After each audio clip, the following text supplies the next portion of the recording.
आज एक सवाल है आपके लिए। जब आप 18 साल के हुए तो पहला क्या ख्याल आया? College life, license, freedom, list तो लंबी थी, है ना? मगर कुछ लोगों के लिए 18 साल सिर्फ एक काउंटडाउन है, चाइल्ड केयर शेल्टर से निकलने का काउंटडाउन। और आज की कहानी है। अरे रुक जाओ जरा, मुझ पे फोकस करो। इधर इधर, अरे थोड़ा राइट में देखो। हाँ मैं ही हूँ। अरे हाँ, यही दरवाजा, यही। आपने बहुत सुना होगा कि दीवारों के कान होते हैं, मगर सिर्फ दीवारों के नहीं, दरवाजों के भी कान होते हैं और आंखें भी। मैं बस एक दरवाजा नहीं हूँ, मैं इस कहानी का बहुत इंपॉर्टेंट हिस्सा हूँ। 2019 में जब सालों बाद ये कुंडी खुली, एक नई शुरुआत बनी। पहली बार एक बच्चा यहाँ आया, डरा सा, इनसिक्योर सा, कंफ्यूज सा, और कुछ साल बाद इसी दहलीज से अपने पंख फैलाकर उड़ गया। मैंने देखा है बच्चों को बेखौफ उड़ते हुए। ये कहानी शुरू होती है अनंत पद्मनाभन से, एक इंसान जो सिर्फ अपनी ड्यूटी नहीं बल्कि अपनी जिम्मेदारी निभा रहा था। वो एक चाइल्ड केयर सेंटर के वार्डन थे, जहां अनाथ बच्चे रहते हैं और 18 के होते ही दुनिया में अकेले भेज दिए जाते हैं। एक दिन जब 3 लड़के अपना सब कुछ समेटकर निकलने को तैयार थे, अनंत ने बिना सोचे समझे उनको अपने घर बुला लिया।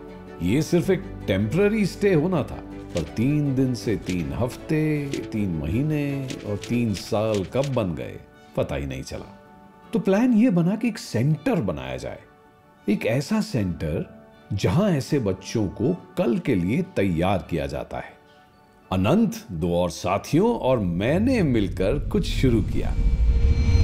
अपनी जवानी के दिनों से भी मैं लगातार ये नौजवान क्या होता है, यूथ क्या होता है, इसको समझने की कोशिश करता आया हूँ। और एक कॉमन बात जो मेरे को निकल के सामने आती है, उसे कुछ यूँ कहा जा सकता है कि इस उम्र के पास एक किस्म की बेचैनी, एक किस्म की बेताबी होती है। अब आप इमेजिन करिए, जो बच्चे सारी उम्र इन्हीं चाइल्ड केयर सेंटर्स में रहे हैं, इन्हीं यतीम खानों में रहे हैं, अनाथालय में रहे हैं, जिन्होंने अपनी ज़िंदगी के बारे में कोई निर्णय ही नहीं लिया, वो अचानक एक कैलेंडर की डेट चेंज होने से कैसे एडल्ट में कन्वर्ट हो जाएंगे, और कैसे जो लॉ है वो एज्यूम करता है कि अभी 18 के हो गए तो अब ये चाइल्ड केयर इंस्टीट्यूशंस में नहीं रह सकते और इनको एक इंडिपेंडेंट एडल्ट के रूप में अपनी ज़िंदगी का निर्वाह करना चाहिए।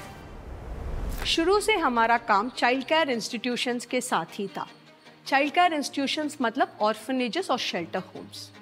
We learned that our work is not to be a part of these institutions, but to be an extension. क्योंकि जब यूथ यहाँ से 18 साल के बाद निकलते हैं, तब वो हमारे प्रोग्राम में आ सकते हैं सपोर्ट के लिए। When youth have to leave institutions at 18, they are called care leavers. 18 में अडल्ट बनना मतलब ऑटोनमस भी बनना है। तो हमारा मॉडल ये था कि उनको कैसे हम इंडिपेंडेंट अडल्टहुड के द्वारा लेके जाएं। And that we thought could happen by opening residential centers where these youth could come and stay and learn to live independently. तो हमने शुरू किया, महीनों की प्लानिंग, महीनों के डिस्कशंस, और आखिरकार हम दिसंबर 2020 में अपना पहला सेंटर स्टार्ट कर पाए 5 युवा साथियों के साथ। और पैरेलली हम लोग कुछ वर्कशॉप्स भी करते थे, कुछ ट्रेनिंग प्रोग्राम्स भी करते थे। तो हमारा उद्देश्य तो खाली ट्रेनिंग देना नहीं था, हमारी कोशिश थी कि उनको ज़िंदगी जीने का तरीका पता चले, करियर गाइडेंस, पैसा संभालना, बेसिक लाइफ स्किल्स जैसे अकाउंट ओपन करना, रिज्यूम बनाना, ये सब भी हमारे काम का हिस्सा। तो काम शुरू करेंगे तो चुनौतियाँ शुरू हो जाएंगी, कुछ ना कुछ चुनौतियाँ आएंगी। हमारा सबसे बड़ा चैलेंज ये है कि हमें डेडिकेटेड केयर गिवर नहीं मिलते हैं। ये केयर गिवर है जो हमारे यूथ्स का जो ध्यान रखते हैं। ये जो यूथ हैं, इनके पास सर्वाइवल के लिए जो बिल्कुल बेसिक स्किल्स चाहिए वो नहीं होती हैं।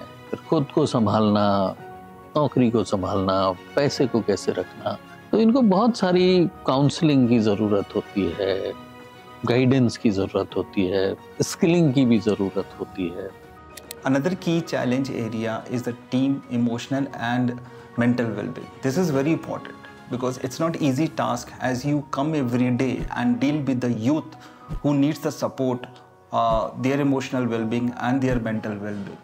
So as you come here and you take that emotion to at your home, so it will be very important. So you don't feel numb on these elements. चुनौती खाली काम करने की नहीं है, चुनौती तो काम के इम्पैक्ट को दिखाने की भी है। परंपरागत रूप से कुछ चीज़ें आसान हैं जिनको दिखाया जा सकता है ना, स्किल्स को दिखाया जा सकता है, एजुकेशन को दिखाया जा सकता है, जॉब्स को दिखाया जा सकता है, और ये नंबर्स रिपोर्ट में अच्छे भी लगते हैं। हमें तो यूथ को मदद करनी पड़ती है एडिक्शन से बाहर आने के लिए, सेल्फ हार्म से बचने के लिए, और कई बार इवन सुसाइडल थॉट्स से उनको उबारने की कोशिश करनी पड़ती है। तो युवाओं के जीवन में ये जो परिवर्तन आ रहे हैं, इनको किसी स्प्रेडशीट पे नहीं दिया जा सकता है। तो फंडर्स भी एक तरह का हेजिटेशन उनके मन में आता है। ये भी एक चैलेंज है कि ऐसी चीज में क्यों इन्वेस्ट किया जाए जिसको क्वांटिफाई नहीं किया जा सकता, गिना नहीं जा सकता है। खैर वी बिगैन, फिर हमें एक और दिक्कत हमारे सामने आ गई। वो ये था कि कैरलीवर्स जब 18 में निकलते थे उनका इतना अच्छा ट्रैकिंग नहीं होता था। It's like they become ghost. Whatever data we could find was very minimal and very scattered. फिर हमें समझ आया कि सेंटर से आगे जाके भी इस स्पेस में और भी काम की ज़रूरत है to bring about a system, structure and tracking. और ये challenges identify करते करते they all were filled with more passion. इस जिद से धीरे धीरे solutions मिलने लगे और 2022 तक इन्होंने अपना दूसरा सेंटर भी खोल लिया। ये एक सिंगल इनिशिएटिव नहीं था, एक स्ट्रक्चर्ड प्रोग्राम बिल्ड हो रहा था। पहला हमारा काम उनके साथ हाउसिंग या उनका एक जॉब दिलाना, that's what we were concerned with. But then there was work on their mental health, physical health, resilience, emotional capacity, ability to make decisions. फिर उनको मेंटरशिप और गाइडेंस की बहुत सारी ज़रूरत भी पड़ती है। तो हमारा प्रोग्राम डिज़ाइन ऐसा हुआ कि हम उनके साथ 16 से लेकर, जब वो ट्रांजिशन कर रहे हैं अडल्टहुड का, तो वो 16 से लेकर तब तक हमारा सपोर्ट है जब तक वो इंडिपेंडेंट अडल्ट्स नहीं बन जाते। बच्चों की सेल्फ रिलायंस के लिए अनंत ने ट्रांजिशन प्रोग्राम शुरू किया, जिसमें वर्कशॉप्स, करियर गाइडेंस और फाइनेंशियल लिटरेसी सिखाई जाती है। इनको यूनिवर्सिटीज, बैंक्स और वर्क प्लेसेस का रियल वर्ल्ड एक्सपोजर भी दिया जाता है। I was grown in a childcare institution from my kindergarten, and in my schooling time, I just ran away from that place just because of some physical and mental trauma which I faced there that cannot be explained. After completing my 18, I used to leave from the institution, and it made me more difficult to survive outside, and I used to cry out in night times, and I felt more loneliness in outside. Then I reached this foundation. देखिए, हर transition smooth नहीं होता है, और उसी के लिए crisis management के programme हम लोग रन करते हैं।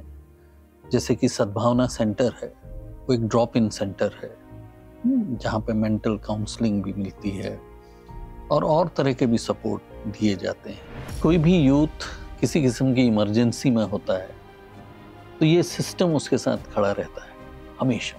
Here I got a basic soft skills training, and also I got a chance to pursue my bachelor degree. I also do a part-time job. Living and studying aren't enough, so life requires employability skills as well.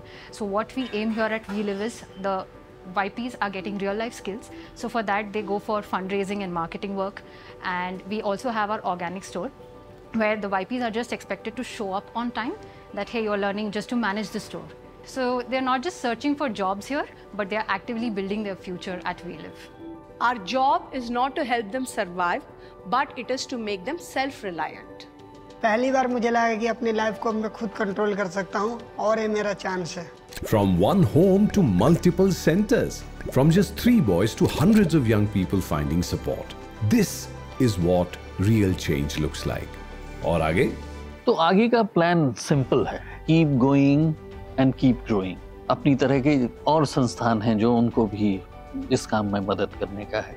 मतलब इस youth की जो भी कुछ ज़रूरत है, वो किसी संस्था को हो या सरकार को हो या समाज को हो, हम उस सब में साथ देने के लिए तैयार हैं। आज 200 से ज्यादा यूथ को अपना एक सेफ स्पेस मिला है, मेंटरशिप मिली है और लाइफ के डिसीजंस लेने का मौका मिला है। 60 से 70% वी लिव के यंगस्टर्स आज अपने पैरों पे खड़े हैं, अपनी मेहनत से कमा रहे हैं। दिल्ली, कर्नाटका, झारखंड, बिहार, तमिलनाडु, महाराष्ट्र, राजस्थान, हर जगह ये मूवमेंट बढ़ रहा है। My life changed completely because of them. Not only to stay here, but I found a new path towards my career in studies, work and financially. Now I'm capable to stand on my own. देखा आपने कैसे अनंत जी ने एक problem देखी तो बिना डरे उसे सॉल्व करने निकल पड़े। दिक्कतें आईं, ऑपोजिशन भी मिली, लेकिन मिशन क्लियर था। जो सिस्टम अनफेयर है उसको बदलना ही था। और ये सब उन्होंने अपने लिए नहीं, दूसरों के लिए किया, एकदम एक ट्रू हीरो की तरह। और अगर वॉलंटियर करना चाहते हैं या किसी और तरीके से कंट्रीब्यूशन का रास्ता ढूंढ रहे हैं तो आज बस 5 मिनट निकालकर इन्हें कॉल करिए और ऐसे बन सकते हैं आप हमारे हीरो की cape. Be their cape, be capable. क्योंकि हीरो का उल्टा विलन नहीं होता, हीरो का उल्टा होता है तमाशबीन।